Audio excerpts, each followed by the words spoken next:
You starting your journey. Let's not waste much time and start this podcast where we have been talking about his journey to build Zerodha, his way up from zero to becoming a billionaire, and how Indians can make money. And also, we've talked about whether you should listen to news channels giving you tips about what stock to buy or no. Let's get started. This is Figuring Out. Thanks for doing this again, man. Thank you, Raj. You are one of our favorite guests.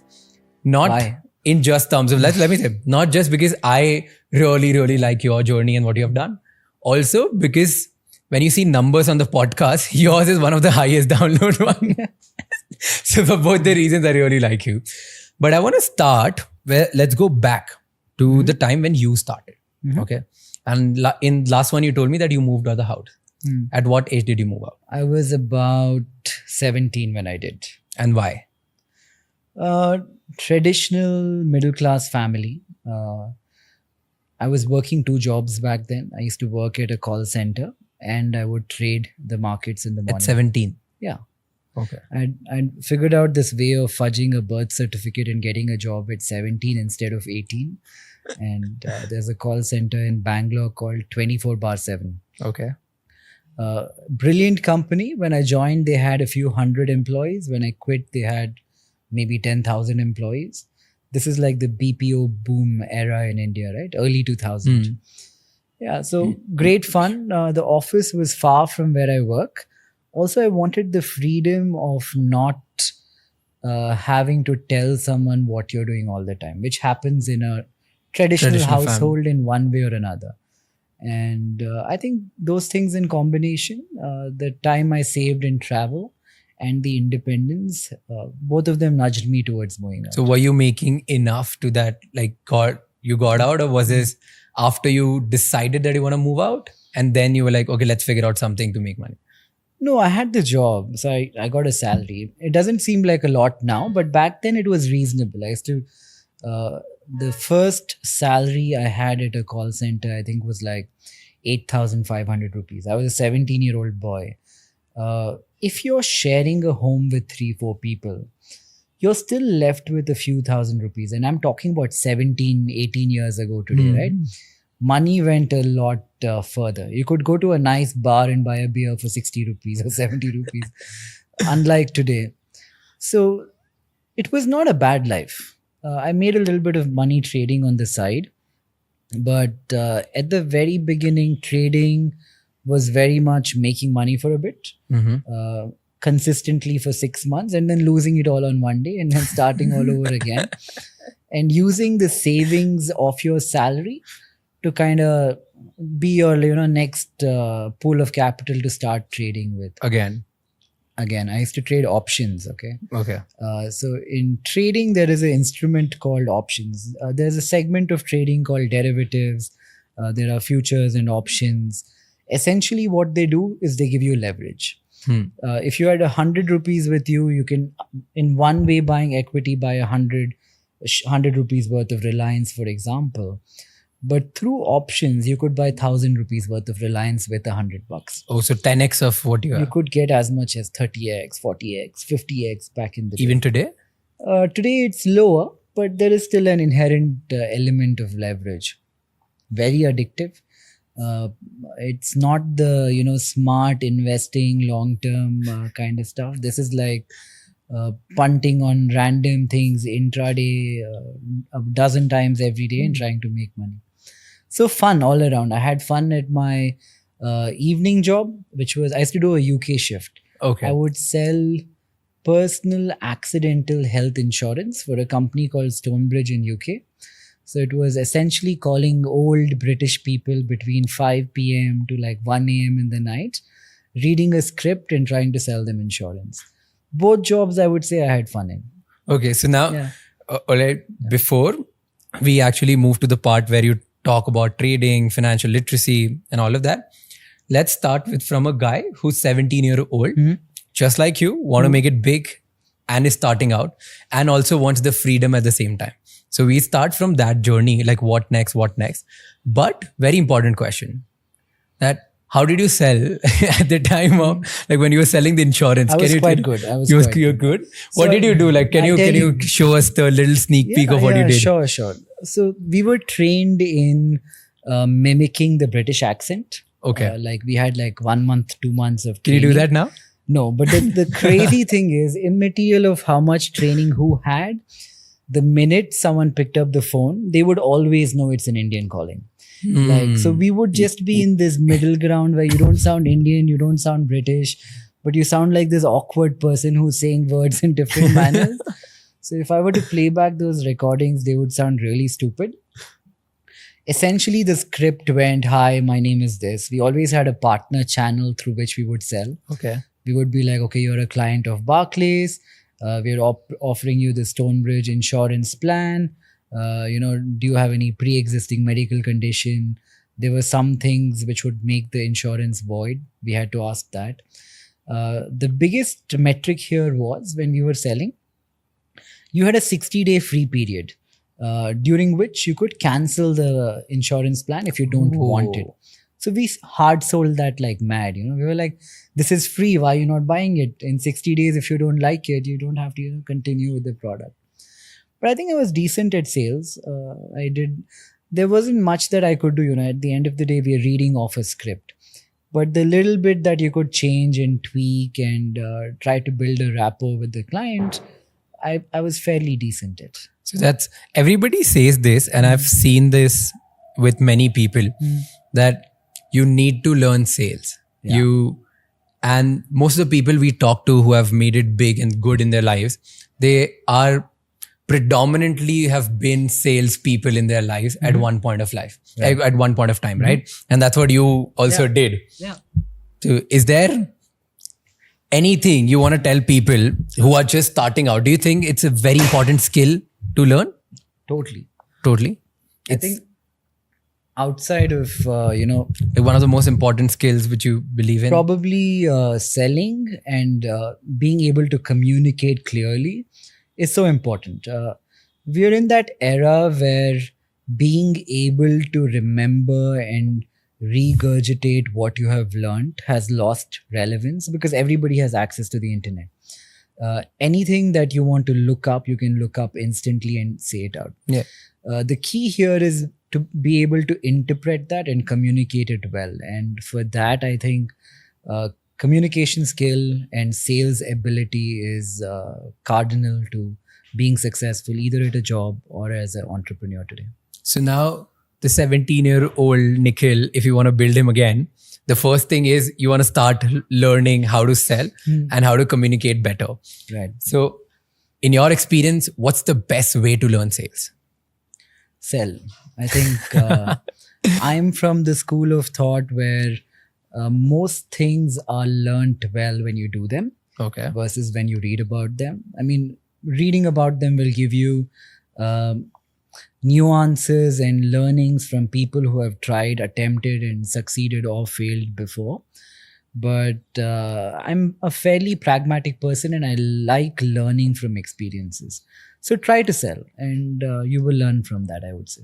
So I have a contrary belief to that. I mean, I also believe the same thing that you need to sell, but there's a structure which I think if you learn about that structure, your journey will cut down short.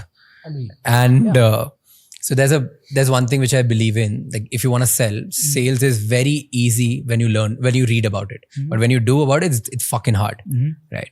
And the easy part is sales is just, it's divided into 3 parts. Number 1 is preparation. Like, are you prepared to sell, or like, do you have the product which is ready to be sold? That's number 1. Number 2 is emotion. And there are only 2 emotions, either fear or aspiration. Like you need to press one. And third is urgency. So first is preparation, then emotion, and then urgency. If you can do that, then I think you can sell pretty much anything. Do you agree to that, or there's a lot more to add? No, I agree with you on some level, but there are probably many things you can add to that. You need to be confident when you're selling. You need to, even if you do not believe in the product that you're selling, you need to appear like you do. You need to have, some amount of confidence. In terms of knowledge, I totally agree that you need to know everything about the product that you're Yeah. selling. Often you can be a great salesman, but you don't know that one question your customer will ask you. If you don't, then he might no longer buy from you. The odds of him not buying goes up significantly. So that's probably important too. That's true. I think confident turns around things for you. Now, 17-year-old Nikhil is want to become confident. Started selling insurance. Yeah. What's the next step? What did you do next after you were at the call center, right? Yeah. What did you do next? Nothing. Did it for a while. Okay. Company grew, got lucky and grew along with the company, even though I did nothing special. A few people, my manager and my supervisor and stuff like that, I started managing their money as well. Ooh, on the because side. you were making Yeah, other trading. Yeah. So they promoted me a few times. They made me a team leader, and I played many different roles in the company. At one point, we needed a lot of new people. So I was taking care of recruitment, and I would meet as many as 500 people in a day, and I had to hire 100 out of those 500 people, immaterial of how bad they were. So there have been examples. I'll tell you. Like once I went to a Times job fair. I'm talking about 16, 17 years ago. We put out an ad to recruit people. 1,000 people showed up, but 85% of the crowd could not, speak a word of English. And there were people who had applied to be a watchman, to be a nurse. They were all just sitting in one room. But we started recruitment at that scale. And that was quite intriguing. A good learning experience. You get to meet many different people every day. So I had fun with that to the extent that I could. Along the way, I used to trade. Trading became a bit more consistent when I was about 19 and a half years old. Got a bit of confidence, started managing money for third party, for friends and family essentially. I have a brother who used to trade as well. So we both kind of joined hands and started a company called Kamath Associates. Okay. When was this now? About 15 years ago. Okay. 14, 15 years ago. Where did you learn trading? 17, around that age. Okay. No, how did you learn it? Basically, there was no formal learning. I started trading. I lost money sometimes. I made money sometimes. I'm still learning to a certain extent. And hopefully at some point in life, I really hope I will be at that point where I can sit down and say, I have learned trading. Hasn't happened yet. Every day, the markets teach you why nobody can predict what will happen. The minute you take things for granted in the stock markets, they fight back and they ruin everything. It's a constantly evolving industry to the extent that every day is different from the next. And you just have to learn to change. That, in my view, is whatever I've learned in the time that I've been in the markets. So started Kamath Associates, managed money. We were sub-brokers to some brokers out there, Way to Wealth, Reliance Money and stuff like that. Did that for a couple of years. We were paying too much in commission, as much as 0.25%, 0.5%. So we decided to start a broking firm of our own to save cost. Okay. And when we started the broking firm, the intention was that Nitin will focus more on acquiring clientele and building the broking firm, and I will spend more time on trading and asset management and risk management and stuff like that. Worked well for us.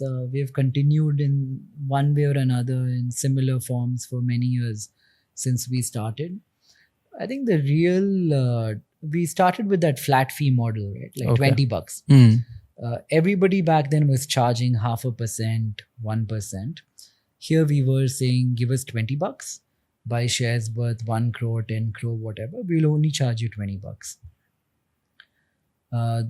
Customers who were used to a traditional broker back then really appreciated that. They started coming on board. Fintech, anything fintech, money management at the end of the day is a business of credibility. and it takes a certain amount of time to become credible. So the first, I think, couple of years until we got a few tens of thousands of clients, selling was harder. We had a good team who did a great job, and then things in one way or another, once we got credible, have scaled organically. So then your like we talked about it in last podcast as well, about how organically Zerodha grew. But do you, like, a lot of people say that you should invest, not trade. I would agree with them. Why would you say that, or what do you prefer, like investing or trading, or both? Like, what do you prefer? I prefer trading. Okay. But I would assume most people would do better off with their capital if they were investing. So when you're investing and you have a certain amount of a certain corpus of capital with you, you can make 15% a year. But even that 15%, like in 4.5, 5 years, will double your net capital. In trading, the problem here lies is that's great advice. Everybody says that. Invest, don't trade, make 15% a year, your money will compound. In 20 years, you'll have, this huge pile of equity. The problem is for many people who are not starting off with a nest egg, they can't really afford to do that. Like if I have 50,000 rupees that I'm starting with, and I want to grow it into something big, I can't really invest and make money. Yeah. So circumstances were like that back then, and I had to grow a small pool of capital. Hence trading, leverage, options, derivatives, all of that were what I was attracted to. But a broader answer to that question, out of 10 people who trade, maybe 8 lose money. Out of 10 people who invest, maybe 3 lose money or 4 lose money. So if you were to ask me advice on if one should be a trader or an investor, for that reason, I would say investor.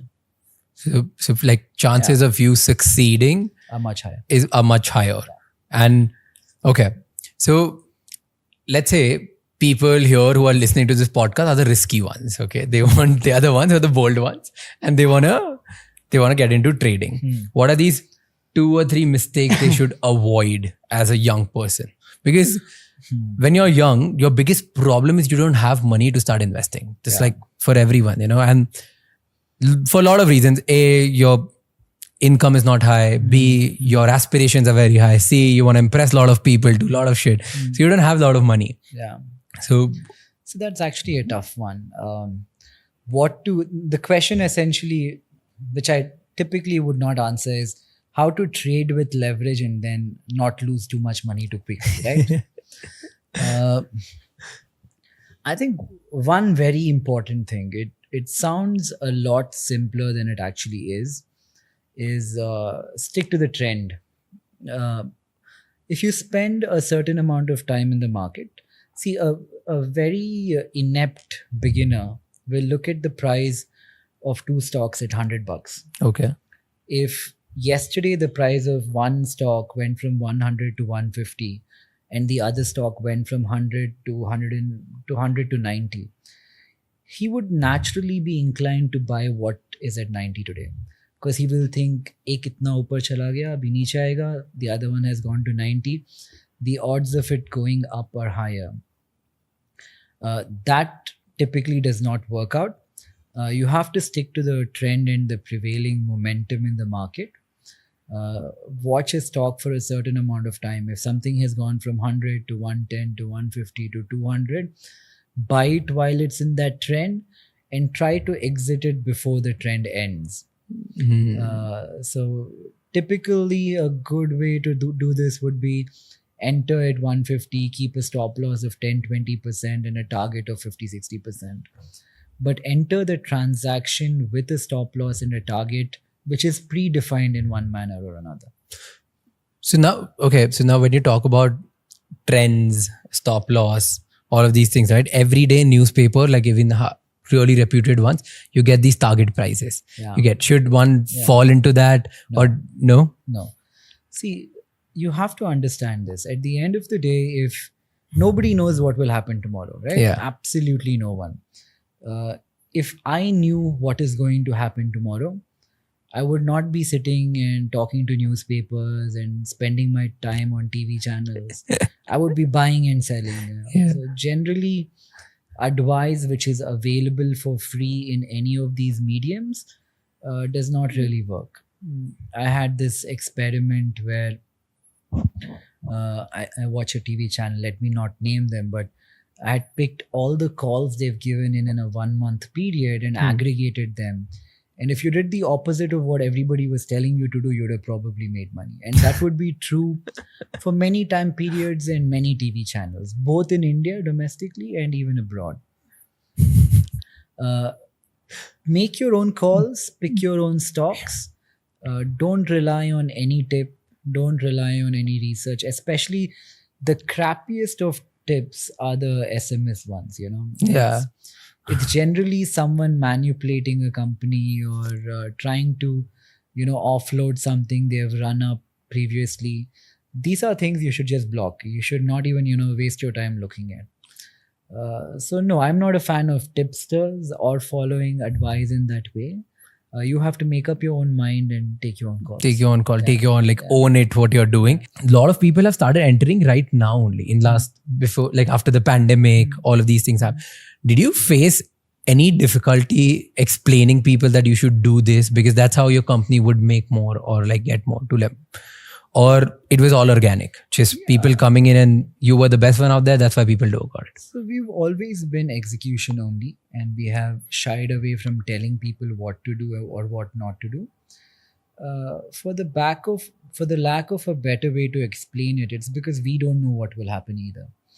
Like if you were to ask me, Nikhil, what do I buy and sell in 3 months? I'd be like, I wish I knew. If I knew, I would be buying it, not telling you. But the first thought would be, I wish I knew. But nobody knows, right? Look at sectors like you work in the FMCG industry. Maybe you understand it better than I do. Look at what is happening on the floor of your factory. Is the demand going up? Find sectors like that where you have some kind of a connection with. Go down to the floor, read what is happening, and try to invest like that. That's probably a better approach than taking a tip of someone. True. Doing the ground level work. Okay. Yeah. Now, talking about ground level, talking about money, talking about young people, India is a country which is still, we are considered as a developing nation, poor people trying to do something, right? We've always tagged as those. Which is true. Which is true. Yeah. But now these days when I meet people, their aspirations have gone up. Yeah. But still people are not financially literate. People don't know how to make money. Why is that? Why do you feel is the reason? Why are we still stuck to this? Well, see, when you look at our country broadly in terms of GDP per capita, I don't know the exact number, but I'm guessing it would be somewhere around $3,000 per person. Say China is 5 times or 4 times as much at $12,000, $13,000. The Western countries are probably about $30,000. So we've not had very much money relative to a global scale in our history up until now. So how does somebody know how to manage money if a vast majority of our country has not had the opportunity to earn a really decent wage up until now? So why financial literacy is lower in India is a no-brainer, because people have historically not had the money. A vast majority of our country still does not have the money to invest. All these things that I'm talking about, diversification, trade a certain thing, even things like open a demat account or a bank account, we are talking to a very small subset of people, right? It's not what India truly is. Yeah. It's a pity. It has to change, and there have to be more opportunities for people to get out of whatever they are in and do jobs that pay more, do jobs that are more fulfilling, and lead a lifestyle where they have access to many different things. Hopefully that happens. We can't do much about it. I could even assign some blame in one way or another to our system of pedagogy, our education system. We end up teaching a kid how to get a job, and we spend 10, 15 years doing that. But we don't spend any time teaching him how to, manage the money he gets once he gets a job and starts earning a wage. So that definitely has to change too. And it has to start at a much younger age, I feel. I think it has to be taught in middle school, in high school, practically how to, manage money, what is a bond, how do companies go IPO, how is the equity market designed, how does one invest in gold, what are the fundamentals of commodities. These are great subjects for us to teach our kids and the future generations of tomorrow. And I think it's something that should be implemented at a much younger age. People who are listening to this, how can they learn about all of this? Well, online, see, the advent of internet has opened up so much, right? Every single word that I said just now, you could probably Google or YouTube and you would find 100 times more information than you actually need. So seek out, these things online. There are plenty of people who are providing access to great quality education material for free. I remember I used to look up Coursera a lot. They keep updating. I think they're a great place. I'm sure there are many others like that where you can go learn on your own. Free courses, free stuff, free YouTube, all of these things. Okay, like this is, everybody's talking about it. I think anyone who has done significantly good in their lives, they talk about it. They talk about this. Hey, you're making money putting out free content, aren't Yeah. you? Why are you complaining? I'm not complaining. I'm talking about this everywhere where there's a need and you want to actually, like, you feel like there's something needs to be done. Yeah. Even if you operate in that area and you provide something for free, there's an opportunity to make a lot of money. Yeah. And that's what technically we are doing. Yeah. And in my little experience with the paid education apps in India, honestly, the experience is abysmal. Like, it's horrible. People charge more money for what is available freely online in a package which is worse off than the freely available stuff online. So there is a case to be made for more free stuff. That's not completely true. Yeah, come on. I have learned one of my, like, the best things I've learned are because of few paid courses which I have picked up. Which ones? So there's one from Rachna. So Rachna Ranade, she's a YouTuber. She has done exceedingly. I'm not talking about individualistic people like that. I'm talking about large institutes. Yeah. So I think individuals people need to be paid. Paid, exactly. And individual people, I believe, when they are paid, they give you the best knowledge. Yeah. Because they are accountable. There's this one brand, right? Yeah. They're accountable, that they know they won't be able to make more money if they... Yeah. It's like a business, right? If they won't satisfy their existing customers. But last time, just taking to the last segment of the conversation, is last time we talked about books and you spoke about philosophy. Yeah. And you love philosophy. You talk about books which has stood out for years, for decades. Yeah. What's the specific philosophy in life which has helped you a lot? Is there something which... I think curiosity above all else. If you go back to the very first philosophers of the world, they were not preaching anything. They were people who were questioning everything. Questioning because they had a sense of curiosity and no fear about asking questions about things like religion, about God, about the human anatomy, about everything, right? I think that curiosity element is so underappreciated. Like, even when you're as an entrepreneur working with people, that ability for people to ask you questions without worrying about how they look to their peer group and worry about the fact that, you suddenly think that they don't know something, to inculcate curiosity and that innate curiosity where you ask about everything, I think is very important. Humans are like that. We are like that when we are children. We develop super big egos as we grow up and it goes away. But going back to that beginning, I think is a good thing. It's also because we are we're not confident about ourselves. Yeah. We are only, so no matter who you meet, they're confident in front of some people, and they're underconfident in front of others. So the person in front of the people who, let's say, I should be asking the really dumb and stupid questions out of my curiosity, I wouldn't. And I will go ask questions in a group where I know that I'm not going to get the right answers, which I really need. So why do you feel is the reason? Like, why are we so guarded? Why is this feeling that we need to show ourselves that we are really good? We are, let's say if I'm talking in a podcast, like right now, I have this constant pressure, like in front of my audience, in front of you, I need to be smart or else nobody's going to listen to me. You're not going to give your time next time. This constantly, it's there. And because of that, we fuck up. That's how we are.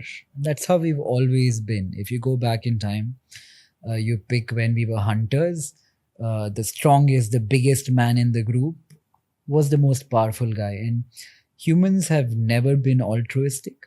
We always want to be relatively superior to our peer group in whatever, in hunting, in farming, in when society became capitalistic, it's about money, right? And when we were communist, it was about proximity to power in one way or another, or you're standing in a certain army. In the future and today, at some level, the new cool is becoming intelligence and knowledge. Even though we are still in a capitalistic environment, which I believe is slowly nudging on towards socialism in one way or another because of the problems with things like wealth disparity and the fact that 0.1% of the world now has as much as 90% of the world. Historically, whenever that happened, like, imagine a kingdom in India, imagine a Raja, okay? He could be benevolent, he could be a nutcase dictator, whatever, but if he had 70% of the wealth of the kingdom that he ruled over was okay. But the minute he had 99.99% of what belonged to the kingdom, the subjects of the kingdom went to his door, slaughtered him, and they put someone else in power. So we are getting to that point in our societies, not just in India, across the world. I don't know if you caught what's happening in China and what the premier said a couple of days back, where he wants wealthy people to have lesser money and more people to have more wealth. I think society will move in that direction. Hence, I say we are moving from capitalism to socialism in one way or another, and that will happen, and probably it's inevitable. In all fairness, we probably go there, then the desire and the drive for innovation goes down significantly, and we come back into a capitalistic society in another 50, 100, 500 years, whatever, right? Who knows? It's like a circle. Yeah, life is a circle in every domain. So what's going to be the next superpower? Irrelevant. I think the thing you need to worry about is in our lifetime, like how much time do we have left? I'm 34, you're 26, 27, 25. So let's say we have 50 years. You want status quo to be maintained for 50 years. You never want to be stuck in the transitionary environment where the change actually is happening, because those 30, 40, 50 years are going to probably going to be horrible.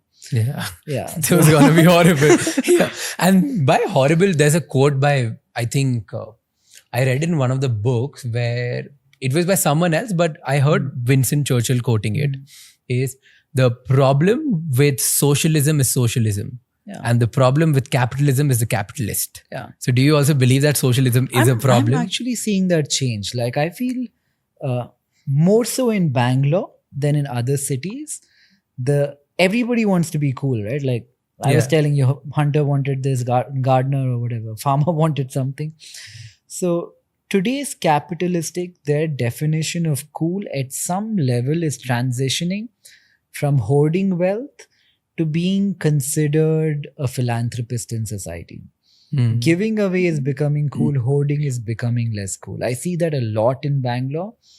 If you were to go to a dinner party tomorrow, the person who is most respected will not be the richest person. It will be the person who has done more for society, for community, given away more. Like take, all these people in Bangalore, from Azim Premji to Kiran and all these people, right? They're so well renowned and so respected because of that, because society is changing towards that. That I think is the key to make giving away wealth cool. we all have to understand that this wealth disparity is horrible for the world, right? Outside of the fact that X amount of people are unhappy, it's not sustainable. The government has to actively take steps to mitigate it, I'll give you one example. We can go into this subject and talk for hours, but everywhere from America to UK, they all have inheritance taxes. In UK, they call it estate taxes. In South Korea, they call it something. But each time somebody dies and gives away his wealth to his kid, he has to pay the state 30%, 40%. There are high property taxes. If you own an apartment in Bombay today, which is worth 100 crores or whatever, I'm sure you're not even paying 1% of the value of that house every year as property tax. Yeah. These are ways in which you bring down this disparity. Has it worked in the West? Not yet. But is it a step in the right direction? Probably. We need to mimic those things in India. Now, imagine tomorrow after, Mukesh Ambani, Gautam Adani and 4-5 people after their time, when they give their wealth to their kids, if they have to pay 40% towards bettering the country, A, I think those people will be happy. And B, it will change the country tremendously because that's a constant redistribution of wealth. Mm-hmm. I would always bet on that doing better relative to income taxes. Now, tomorrow, if I increase Raj's income tax slab from 40% to 55, 60%, you would be less inclined to work as much. Yeah. But when you're dying, if you have to leave money to your kids, then you're paying tax. I don't think it will be such a big deterrent as increasing your income taxes. And that might be a better solution. But something has to be done. I think these are the first steps. Huge inheritance tax. By huge, I mean, 20, 25% to start with. Huge property tax. And you slowly build off that. That's a really good perspective to think about. And that might actually help our country take towards a better tomorrow. I mean, another big thing is, removing the leakages, right? That has to happen at some point. Leakages, that oh my taxation money has to be better utilized with no leakages whatsoever. So I was reading about it one book. I don't know how much you agree to this thing. Leakages are only going to stop when people who are at power are well fed. Do you think that that's true? Well, or do you think like the greed is never going to stop? I would agree with that if people who have X amount of food feel satiated in one way or another. But human nature is not like that. The more you have, the more you want. So I would not agree to this point. Like it's completely irrelevant. Yeah. Cool. Let's go to the last section of this podcast, which is the fun section. And the whole objective of this section is I want people to know that you're really normal. Okay. Yeah. So it's like we're going to take your job interview. Okay. So let's imagine you were supposed to get hired by Zerodha and this is your interview. Yeah. Okay. Yeah. I'm going to ask you 5 basic questions which we actually went on to Google. Start off with no graduation, school dropout. We actually went on Google and searched like the most basic questions you can ask in a job interview. Yeah. Okay. So number 1, there you go. You ready for it? You have to answer quickly. Yeah. Okay. So the first question is, who is Nikhil Kamath outside his CV or outside what people know about him? Nice guy. I pay a huge importance to being nice. I feel like we give so many different traits so much credit, everything from integrity to hardworking to whatever be it, right? Technically sound. At the end of the day, if you were like 50% better than him, but you're nicer and I like working with you, I will work with you. I think that niceness is very underappreciated. And I think my biggest privilege in life is picking who I work with and surrounding myself with nice people. So in that. Wow, it was supposed to be an interview. I got my validation. Okay. Question 2. Why do you want to work at Zerodha? It's a cool company. Fun people. Fun people, cool company. Yeah, fun people. Cool. See, I can tell you many things. We're trying to change the world in this. But it's bullshit, right? At the end of the day, It's a company which is trying to do a good, transparent job in a certain industry and turn a profit. But I would want to work in Zerodha because I like the people there. All right. One of them happens to be Nikhil. Are you Yeah, trying yeah. to relate that? Him too. All right. What do you do after office hours? On a typical weekday, I have calls like which keep going on and Zoom things in the evening. One thing I try to do is go to the gym, which I pretty much do 3 or 4 days a week at 9 or 10 p.m. Yeah, weekends I go catch up with a friend. I play a sport. I have a drink. I watch. And what sport do you play? Badminton, football. I watch a lot of TV off late, which I'm trying to avoid. So I have two main addictions, either a book or a TV show. So at any point, I'll be on a TV show and on a book, and I'll, alternate between the two. What's your biggest weakness? Insecurities, like we were discussing about. Yeah. So I have more than normal number of insecurities. Okay. Yeah. And the last question is, if you were to become the assistant for anyone in the world, Yeah. okay, who would it be and how much would you charge? What would be your hourly rate as an executive assistant for someone? So it goes in two directions. I would pick A because of power or B because of money. If it had to be because of money, I would probably want to be Elon Musk or Jeff Bezos or one of these guys, their assistant, because I would, hopefully they are benevolent capitalists. They would pay me well. But if it had to be power, it would probably be Modi ji or Biden or someone. yeah, Biden somehow does not project power, does he? Yeah, maybe Putin or something like that. Maybe that is the best of both worlds. I'll make money and power there. Oh, Putin is actually a smart pick. And how much would you charge him as an assistant? Whatever he gives me. Okay, because it's the access to Putin, right? Yeah. Wow. Thanks a lot for doing this. But before we end this, I really want to have this question for me. Yeah. It's, what are the TV shows you're watching? I really want, which one is a good one I can watch and take inspiration from? Somebody, a friend of mine, recommended Bosch on Amazon Prime. Bosch. What is Detective show about LAPD. It's a bit like Sherlock Holmes, but like an American version shot in today in the 2020s. I like it. Is it good? It's good, but it's long. There are 6 seasons with 10 episodes per season. Oh, that's for Netflix generation. It's not long. It's not long. Yeah. Thank you so much for doing this. I hope you enjoyed. And I did. I hope we got I think we got a lot of stuff, like juicy stuff as well. Yeah. We're going to cut them and make it so juicy. You're going to love it. Okay. Done. Thank you so much. Thank you. Thanks Thanks for spreading knowledge and sharing your journey candidly with us. This is Figuring Out. See you in the next episode.